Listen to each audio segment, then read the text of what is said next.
Meu nome é Buriti dos Lopes, mas já fui conhecida como Vila do Baixo Longá. Hoje, aos 91 anos, não me falta experiência e muito menos histórias para contar. Sou berço da educação piauiense. Nasci e me criei nas fazendas de gado. Tive a honra de ser uma das grandes produtoras de algodão e fumo.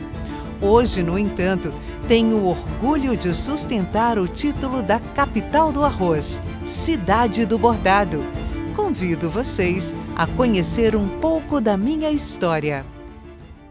Para falarmos da história de Buriti dos Lopes, é necessário que nos reportemos inicialmente aos nossos mais antigos ancestrais.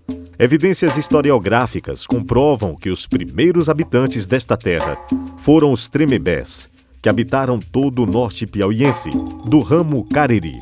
As principais características dos Tremembés seriam a excelência para nadar, serem mansos, pacíficos e formosos. Encontramos vestígios muito antigos da presença destes vivendo às margens de nossa lagoa.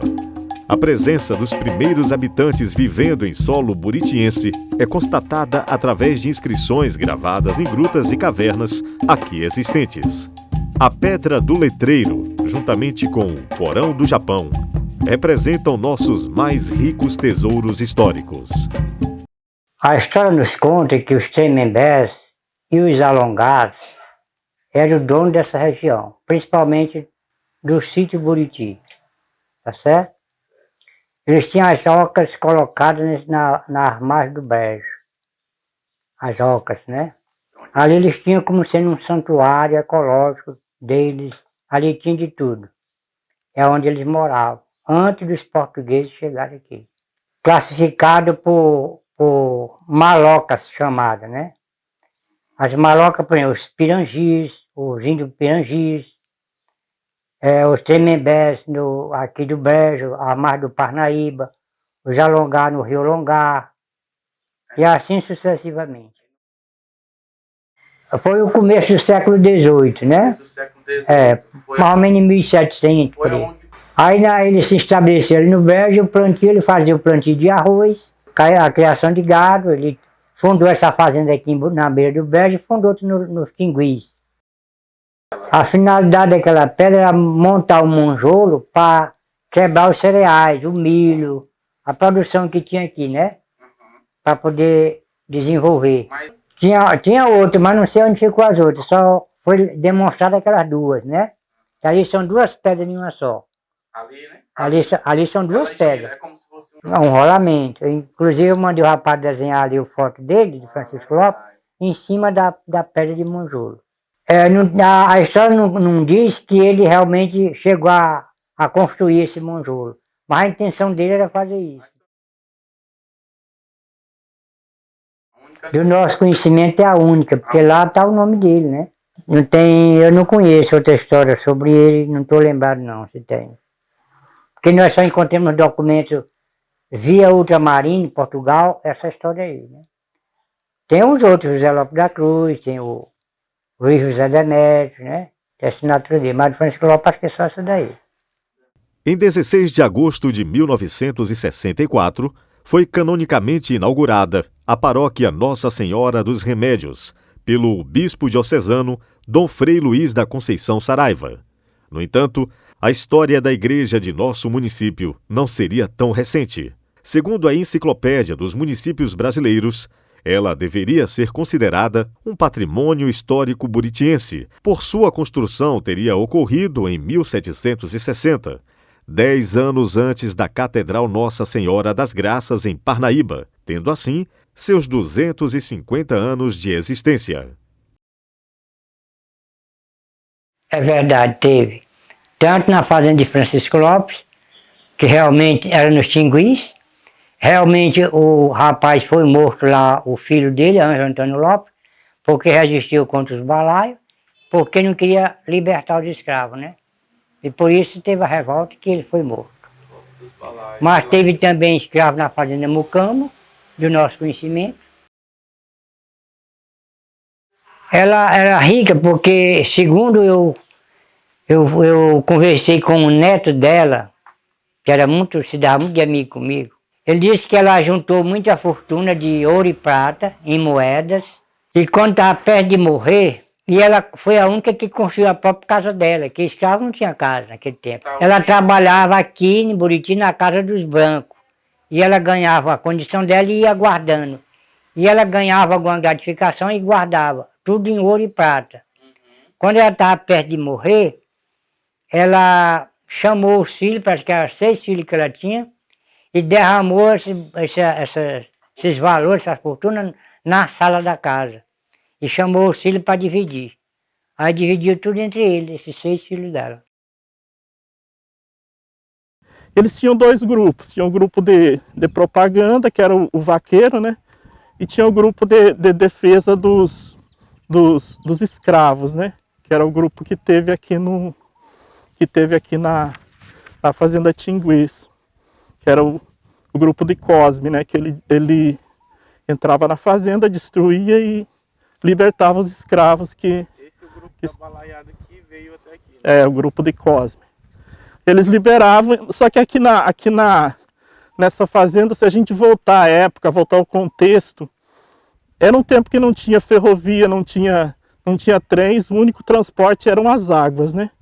A gente percebe que aqui no inverno, só que é interligado tudo por água. Quer dizer, era um lugar excelente para montar um acampamento de defesa, né? Aí isso é um dos pontos. Um outro ponto, aqui do lado tem o Morro Vermelho, que ele é o ponto mais alto daqui da região. Um lugar onde eles podiam observar toda a movimentação das tropas, né? Era um ponto de apoio. O fato de ter muitas matas também, que eles atuavam em avanços e recuos, né? Aí a mata favoreceria muito isso. E aí, voltando à história, a gente vê relatos dos antigos, que aqui tinha o tronco, inclusive, onde se faziam os castigos. E aí também um paradoxo a isso, o livro do Gildásio, que eu gostei muito e que ele traz uns profundos conhecimentos. Ele cita que realmente tiveram escravos aqui, o nome dos escravos, enfim, quer dizer, comprova que realmente teve escravos, e onde teve escravo teve tronco, teve feitor, teve sofrimentos, né? E aonde, dentro da história de Abalaiada, eles contam, os mais velhos, né, que existia uma casa de farinha nessas mediações aqui, aonde o seu Ângelo Lopes foi entupido de farinha quente, né, e levando até a sua morte.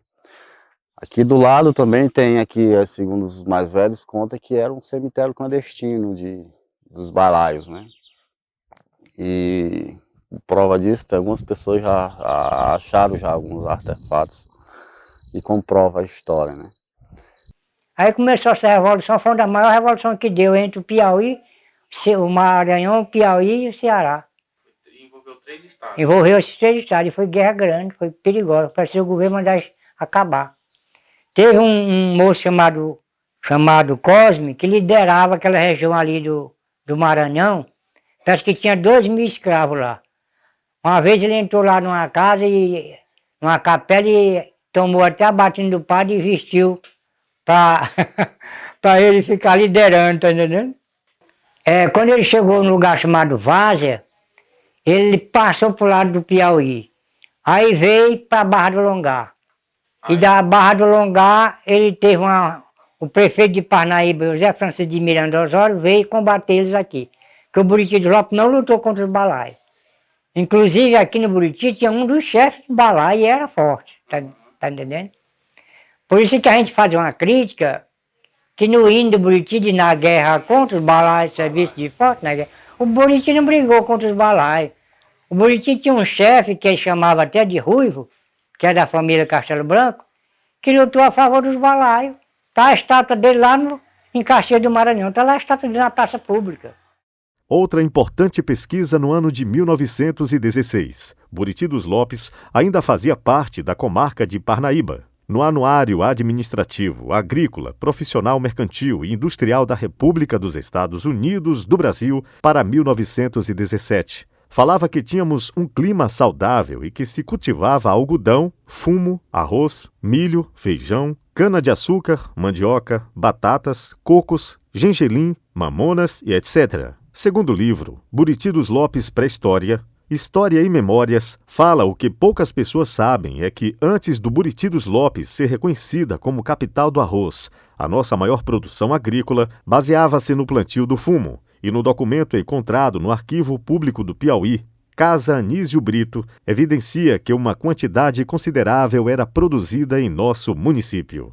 No documento mostra que o contribuinte Raimundo Alves de Souza pagou ao procurador da Superintendência Municipal de Buriti dos Lopes, o senhor Florencio Góes, a quantia de R$10.000 referente ao pagamento de impostos sobre o plantio de fumo, em sua vez vazante da Ilha das Contendas.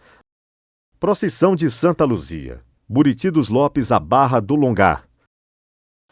O porquê da procissão da Barra do Longar foi o seguinte: naquele ano de 1976, roubaram a imagem de São Bernardo, lá na matriz de São Bernardo, no Maranhão. E aí surgiu a história que estava roubando as imagens. Como a capela da Barra está em reforma, ele pegou a imagem e botou dentro do guarda-roupa da caseira da igreja, que é a dona Francisca, que já morreu esse ano, né? Aí guardou lá a imagem, guarda aqui, não diga para ninguém que está aqui. Quando perguntaram por a imagem, ele disse que eu levei para Buriti dos Lopes. Aí com essa história que surgiu, o pessoal começou a se revoltar, porque não tinha nada que o padre trazia essa igreja para Buriti, que ela era de lá. Aí começou aquela revolução, né? Aí o padre falava nas missas: olha, tenha paciência que a gente vai trazer a imagem lá por proteção, mas nós vamos trazer de volta. Aí ele foi, para ficar mais bonito, mais importante, teve a ideia de criar a procissão de Buriti à Barra do Longar. Aí então ele trouxe a imagem sem ninguém saber, que de lá para cá ele trouxe, sem ninguém saber. E anunciou ela aqui, para não ficar de mentiroso que estava lá, né? E aí começou no dia 3 de dezembro de 1976. Naquele tempo, assim como hoje, o festejo de Santa Luzia em Barra do Longar era um dos mais visitados e prestigiados de toda a região, atraindo uma grande quantidade de romeiros vindo de vários estados. Padre Onei viu toda aquela agitação de devotos, pensou que poderia atrair a atenção dos ladrões de imagens, e quando lhe perguntavam onde estava a santa, ele respondia dizendo que estará guardada em Buriti dos Lopes. A comunidade, não satisfeita e sem entender a medida tomada pelo pároco, começou a cobrar o retorno da Santa Luzia para seu devido santuário. Diante da cobrança, o pároco idealizou uma forma de apresentar a imagem a seu povo, organizando uma procissão. População da cidade rumo à Barra do Longar, devolvendo a santa aos seus fiéis.